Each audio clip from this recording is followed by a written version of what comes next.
They're out of here. Going once, going twice, and they're gone. That's right, folks. California has gone off the deep end, and now they've done it. The state of California has once again set themselves up for failure and made some horrible governmental decisions that will ultimately ruin the lives of 400,000 Americans. We're talking about cold hard cash being put in the hand of a select few people while 400,000 may have to beg for handouts and collect welfare, costing the taxpayers more money than they're already paying now. Economists warned California about doing it, but they didn't listen. Those with more expertise, logic, and business skills warned that if California forced every business to increase their minimum wage to $15, that many companies wouldn't be able to sustain their business, nor would they be able to retain their employees. On top of running the risk of closing their shop, they lose hope of being able to hire future employees. It's reported that at least 400,000 jobs could be gone thanks to the mandatory minimum wage increase in California. The forced increased wages shows why it's wrong for the government to get involved with businesses and force them to do things they may not be able to afford. When a small company which is barely scraping by faces a mandatory pay raise that they cannot afford, then what do you think happens? The business has two options. Either the company closes, or they have to fire people. On top of that, the business can't afford to hire new employees.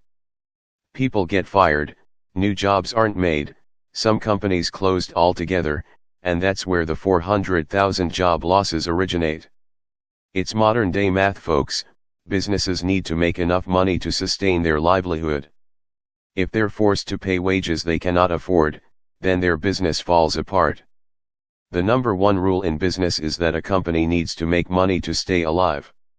Conservative Tribune reports, that's why it's with such sad news that California forced the mandatory minimum wage hike and now Californians will suffer.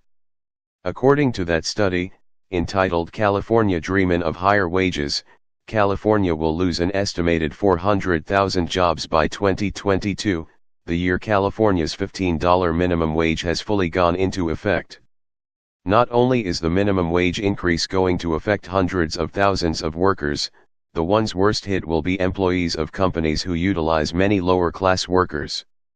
In other words, many of those Californians who felt they needed to be better compensated lower-class citizens will be out of a job entirely. The preferred models show that past minimum wage increases in California have caused a measurable decrease in employment among affected employees, the study reads. It looks like California went from dreaming of higher wages to dreaming of welfare and unemployment. Conservatives have warned California about what could happen if they force mandatory wages upon businesses, with the small businesses primarily in mind, and now here we are facing a massive dilemma of job loss. It's a known fact that when Seattle first increased all minimum wages to $15 per hour, that their food service and restaurant industry lost a lot of jobs.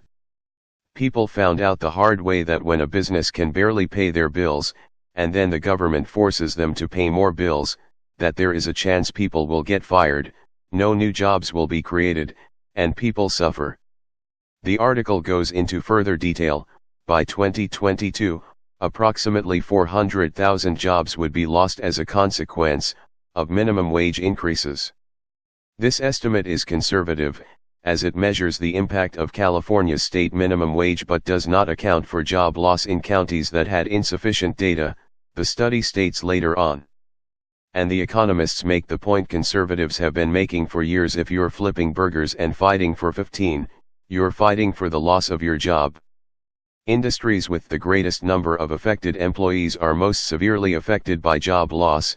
According to Even and McPherson, nearly half of the observed job loss occurs in food service and retail industries, the study went on. These job losses are not set in stone, the study stated, but they are if California fails to rationally react to a failing economy, which they seem incapable of doing successfully.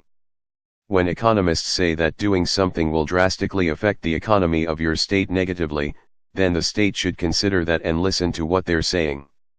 The only time minimum wage should ever be raised is when the business decides they can afford to do so. California didn't listen, and they just set their residents back and will force some of them to spend time unemployed and not thriving. Let's not forget there are some minimum wage jobs which require minimum skills, and they're not designed to be career choices like fast food jobs that are essential for teenagers to learn responsibility. There's no reason for fast food to $15 per hour.